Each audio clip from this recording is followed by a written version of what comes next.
ہر رات ہزاروں لوگ شہر کے مضافات میں ریاض بولیورڈ کہلانے والے علاقے کا رخ کرتے ہیں۔ مرکزی گلی کی طرف جانے والے راستے پر مشہور عربی گلوکاروں کے بڑے بڑے کٹ آؤٹس لگے ہوئے ہیں، جہاں حجاب میں ملبوس نوجوان خواتین گزرنے والوں کو پرفیوم کی خوشبو سونگھنے کے لیے روکتی ہیں۔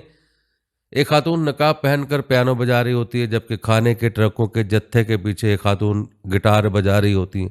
درجنوں ریستوران ایسے ہیں جہاں مرد اور خواتین بغیر کسی رکاوٹ کے ملاقات کرتے ہیں، اور وہاں سے ہر گھنٹے بعد وہ ایک مصنوعی جھیل پر لائٹ شو کا نظارہ کر سکتے ہیں۔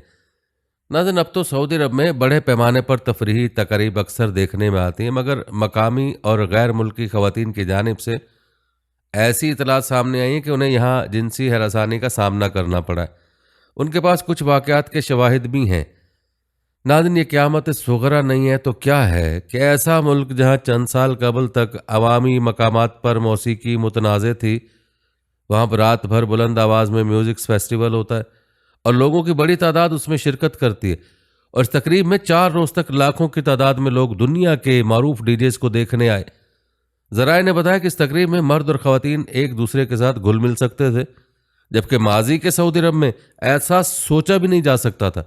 اس کنسرٹ میں مرد اور خواتین ایک ساتھ جمع ہو سکتے تھے۔ ناظرین، تقریب میں ایسی اطلاعات ملی ہیں کہ ریاض اور دیگر علاقوں میں ان بڑی تفریحی تقریب کے دوران خواتین کے ساتھ جنسی ہراسانی کے بے شمار واقعات سامنے آئے۔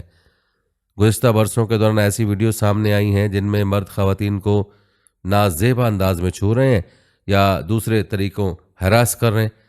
ناظرین، یہ ایک ہلکی سی جھلک ہم نے بیان کی ہے، جس سے آپ اندازہ لگایا جا سکتا ہے کہ سعودی عرب کس تیزی سے تبدیل ہو رہا ہے اور ہو چکا ہے۔ سعودی عرب کی اس تبدیلی کے بارے میں آپ کیا کہنا چاہیں گے؟ کمنٹ میں ہمیں ضرور بتائیے گا۔ ناظرین، ایک طرف سعودی عرب کے یہ حالات ہیں کہ سعودی عرب آئے دن فحاشی اور ریانی کو فروغ دینے میں مصروف ہے، اور سعودی حکمرانوں کو عیاشیاں عروج پر ہیں۔ وہ اسلامی اقدار اور اسلامی تعلیمات کو فراموش کر بیٹھے ہیں، اور دوسری جانب فلسطین کے مسلمانوں کے حالات ہیں۔ رمضان المبارک جیسے مقدس مہینے کے باوجود بھی ان معصوموں پر آگ کے گولے برسائے جاتے رہے، اور بچے اپنے پیاروں سے بچھڑ کر بے بسی کی زندگی بسر کرنے پر مجبور رہے۔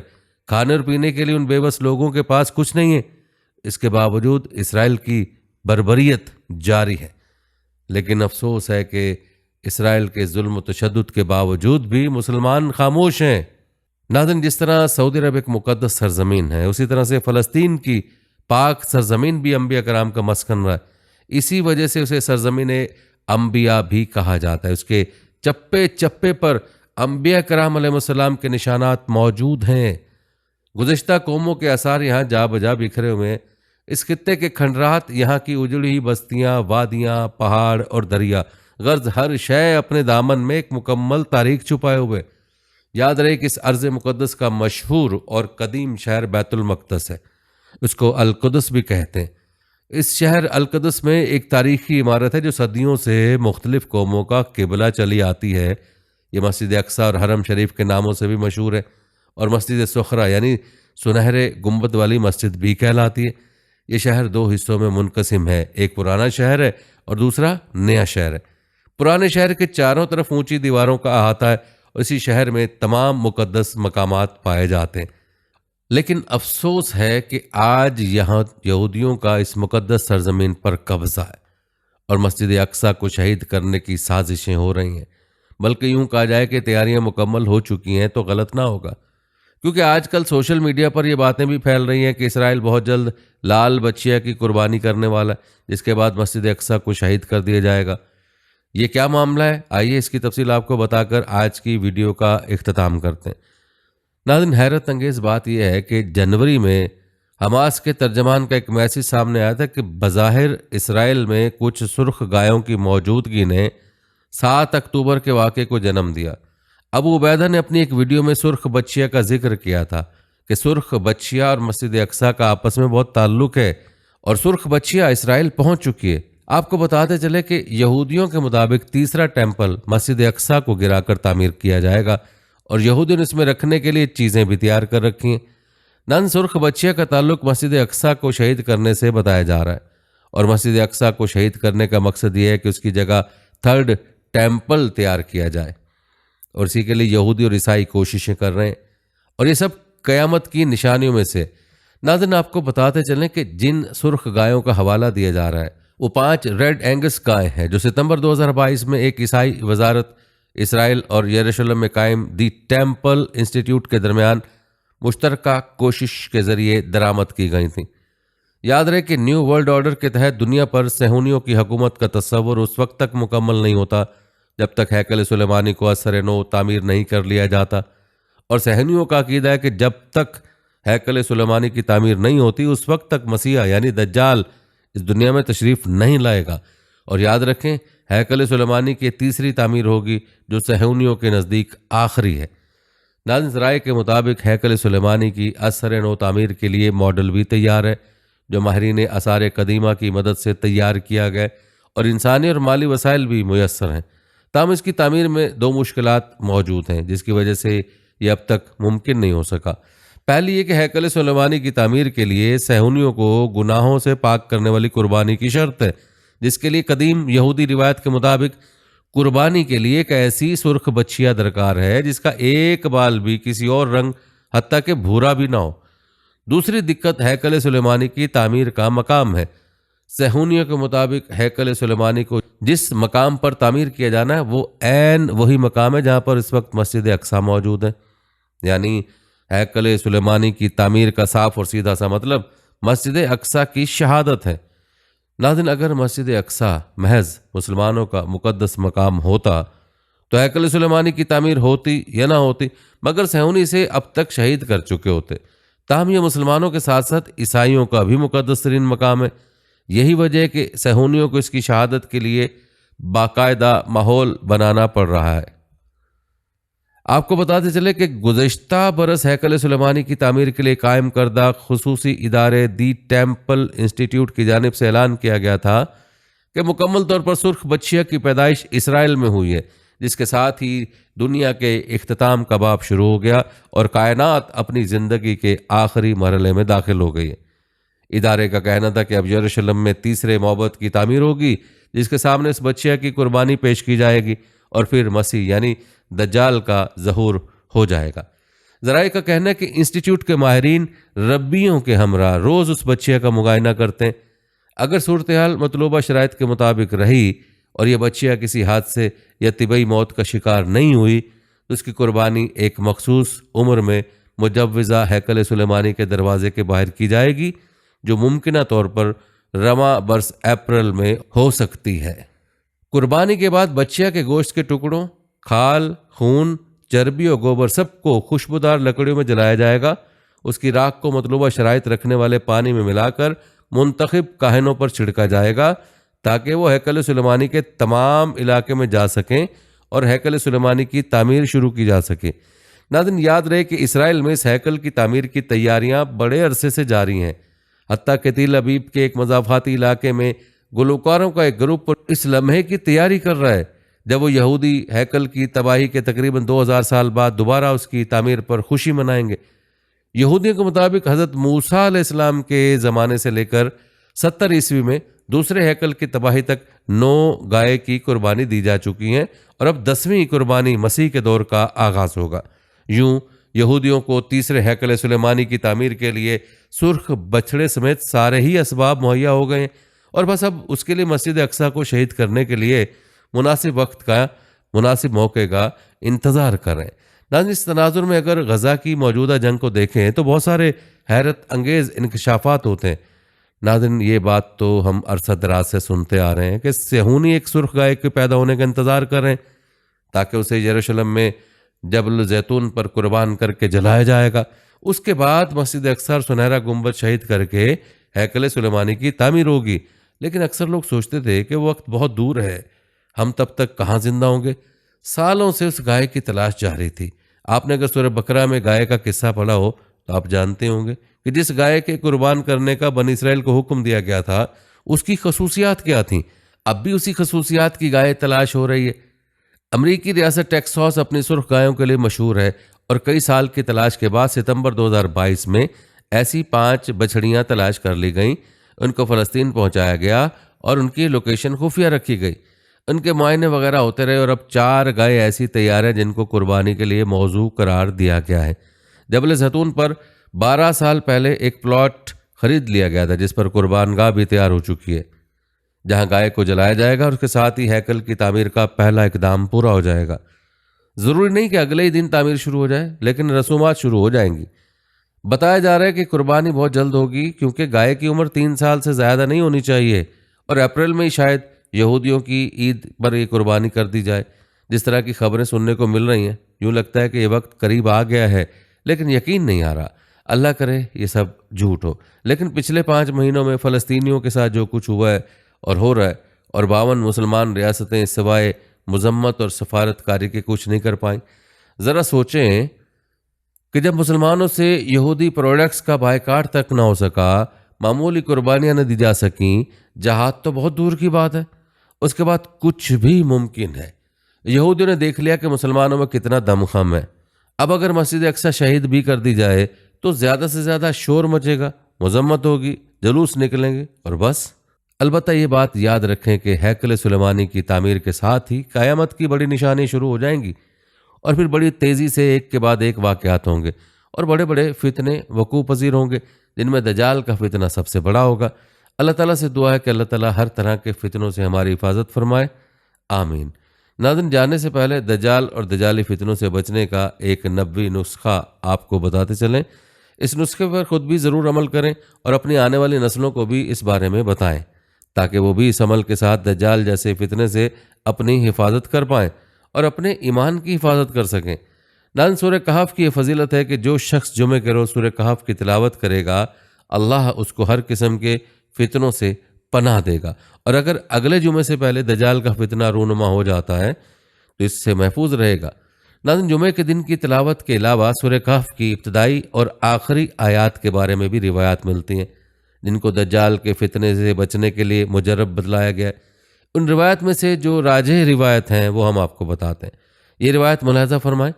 ایک روایت کے مطابق سورہ کہف کی ابتدائی 10 آیات حفظ کرنے سے فتنہ دجال سے حفاظت ہوتی ہے، اور اس کی دلیل مسلم شریف کی حدیث نمبر 809 کی اس روایت میں موجود ہے، جس کا ترجمہ ہے: جو شخص سورہ کہف کی ابتدائی 10 آیات یاد کرے گا وہ دجال کے فتنے سے بچا لیا جائے گا۔ ناظرین، اس حدیث میں ابتدائی 10 آیات حفظ کرنے یعنی زبانی یاد کرنے کی تاکید ہے۔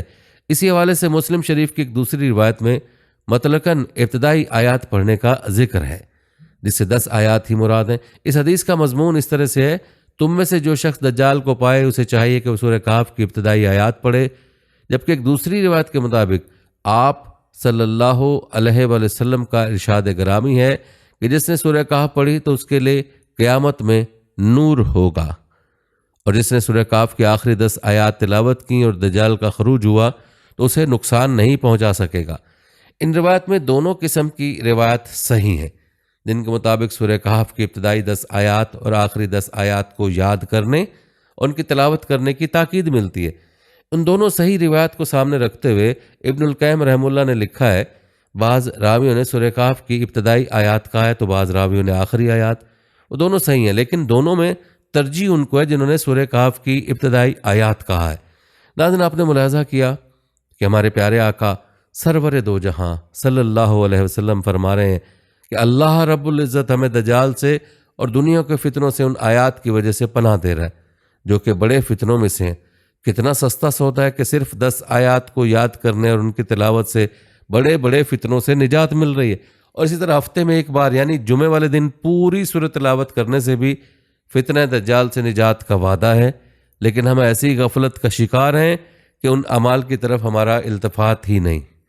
ناظرین، اس مبارک سورت کی تلاوت کے لیے ضروری ہے کہ ہم جمعے کے برکات حاصل کرنے کی نیت سے جمعے والے دن اپنی مصروفیات کو کم کریں، جمعے کی تیاری وقت پر کریں اور کوشش کریں کہ سورہ کہف کی تلاوت کر کے جمعے کی نماز کے لیے جائیں، اور اگر کسی وجہ سے پہلے نہ پڑھ سکیں تو اس کی تلاوت جمعے کی نماز کے بعد ہی کر لیں یا پھر عصر کے بعد تلاوت کر لیں۔